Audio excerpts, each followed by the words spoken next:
নমস্কার বন্ধুরা, আপনারা তো ডালের অনেক রেসিপি খেয়েছেন। আজ আমি আপনাদের খাট্টা মিঠা একটা ডালের রেসিপি করে দেখাবো। এই রেসিপিটা হবে দুর্দান্ত খেতে, গরম ভাত বা রুটির সাথে একেবারে জমে যাবে। এখানে আমি কাঁচা বাদাম আর মুসুর ডাল নিয়ে নিয়েছি। আপনারা কিন্তু আপনাদের পরিমাণ অনুযায়ী এটা নিয়ে নেবেন। তো চলুন আর কথা বাড়াবো না, ভিডিওটা শুরু করা যাক। এখানে আমি একটা বাটি নিয়ে নিয়েছি।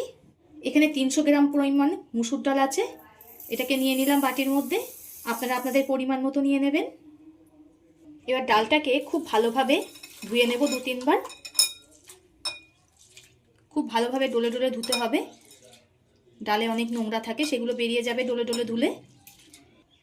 এভাবেই 2-3 বার ধুয়ে নেব। আমি এখানে ডালটা খুব ভালোভাবে ধুয়ে নিয়েছি। 10 মিনিট মতো ভিজিয়ে রাখবো। ডালটা 10 মিনিট মতো ভিজিয়ে রেখে প্রেসার কুকারে একখানা সিটে দিয়ে নিয়েছি। আপনারা চাইলে কড়াইতেও সিদ্ধ করে নিতে পারেন। এদিকে আমি একটা কড়া গরম হতে বসিয়ে দিয়েছি। কড়াটা গরম হয়ে গেছে, এতে দিয়ে দেব সর্ষের তেল।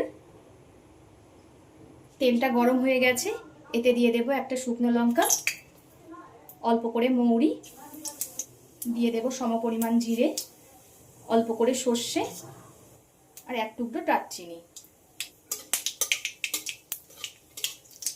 ফোড়ন থেকে সুন্দর একটা মিষ্টি গন্ধ বেরালে এর মধ্যে দিয়ে দেব বাদাম। এই সময় কিন্তু গ্যাসটা একদম লোয়ে রেখে বাদামটা ভেজে নিতে হবে, নয়তো বাদামের ভেতরটা ভালো ভাজা হবে না, পুড়ে যাবে। 1 মিনিট মতো বাদামটাকে খুব ভালো করে ভেজে নেব।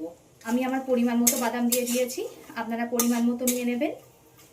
বাদামটা কিন্তু আমার 1 মিনিট মতো ভাজা হয়ে গেছে। এবার এতে দিয়ে দেব 1 চামচ আদাকে গ্রেটারের সাহায্যে গ্রেট করে নিয়েছি, সেটাকে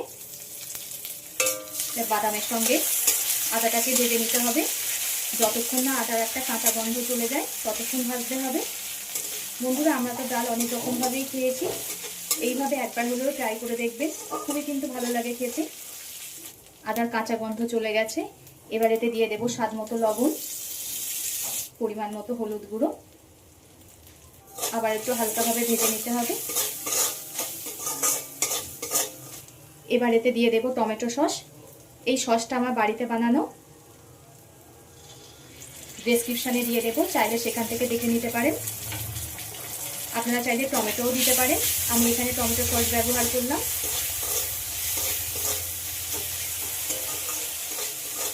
এই সসটা দিয়ে কিছুক্ষণ নাড়াচাড়া করে নিতে হবে, খুব একটা বেশি ভাজার দরকার নেই। এবার যে ডালটা সিদ্ধ করে রেখেছিলাম সেটাকে দিয়ে দেব।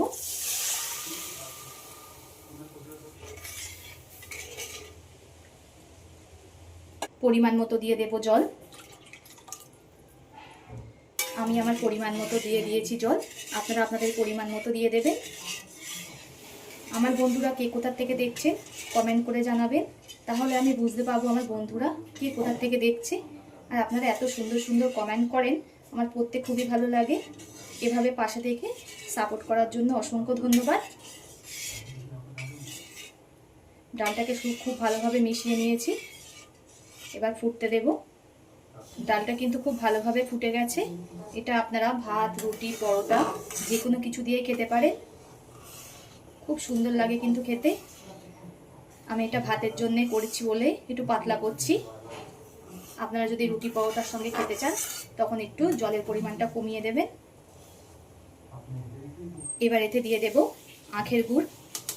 মিষ্টিটা আমি আমার পরিমাণ মতো দিয়ে দিচ্ছি, আপনারা আপনাদের পরিমাণ মতো দিয়ে দেবেন। আপনারা আখের গুড়ের পরিবর্তে চিনিও ব্যবহার করতে পারেন।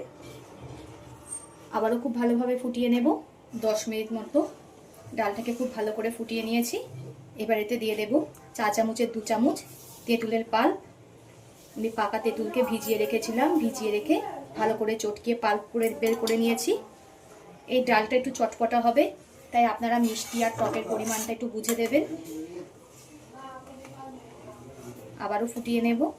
আমরা তো বন্ধুরা আম দিয়ে মুসুর ডালের রেসিপি অনেক খেয়েছি, এইভাবে পাকা তেঁতুল দিয়ে মুসুর ডাল করে দেখবেন, খুবই ভালো লাগে। ট্রাই করে একবার হলেও কমেন্টে জানাবেন কেমন হয়েছে। আশা করি সকলেরই খুব ভালো লাগবে। আর এই ডালের রেসিপিটা যদি একবার বানান, সবাই এইটার বানানোর আবদার করবে। আর গরমের দিনে তো একেবারে জমে যাবে। গরমের দিনে আমাদের একটু ডাল হলে আর কিছুই লাগে না, তাই একবার হলেও এটা ট্রাই করবেন। সবসময় তো হাতের কাছে আম পাওয়া যায় না, তাই তেঁতুল দিয়েও করে দিতে পারেন এই ডালটা, খুবই সুন্দর লাগবে। তো এতক্ষণ ধরে ভিডিওটা ধৈর্য ধরে দেখার জন্য অসংখ্য ধন্যবাদ। সবাই সুস্থ থাকবেন, ভালো থাকবেন। নতুন একটা ভিডিও নিয়ে আপনাদের সামনে আবার হাজির হচ্ছি।